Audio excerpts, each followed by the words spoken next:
A reading from the Gospel of Luke. Then he said to them, "These are my words that I spoke to you while I was still with you, that everything written about me in the law of Moses, the prophets, and the Psalms must be fulfilled." Then he opened their minds to understand the Scriptures, and he said to them, "Thus it is written, that the Messiah is to suffer and to rise from the dead on the third day, and that repentance and forgiveness of sins is to be proclaimed in his name to all nations, beginning from Jerusalem. You are witnesses of these things. And see, I am sending upon you what my Father promised. So stay here in the city until you have been clothed with power from on high."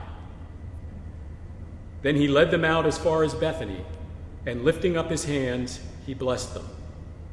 While he was blessing them, he withdrew from them and was carried up into heaven.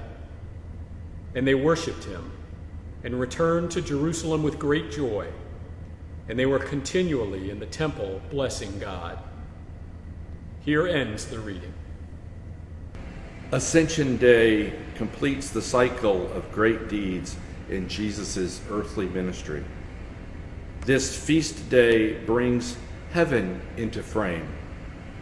This is where we see Jesus enact the promise of heaven, which is our destiny. Like Enoch and Elijah, Jesus is translated up into heaven. The proper preface for the day says, "After his glorious resurrection, Jesus openly appeared to his disciples, and in their sight ascended into heaven to prepare a place for us, that where he is, there we might also be, and reign with him in glory."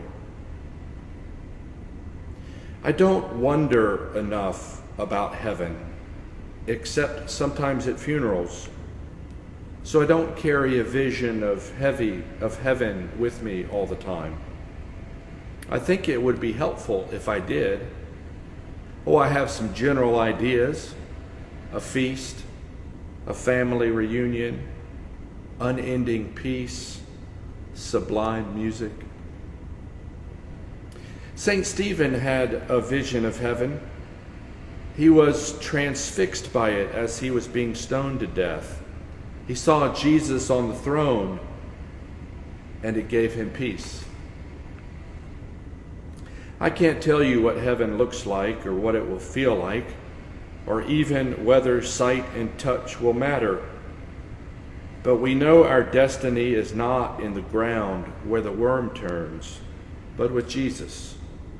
And in that eternity, we will be like angels, says Paul, and we will reign with Jesus.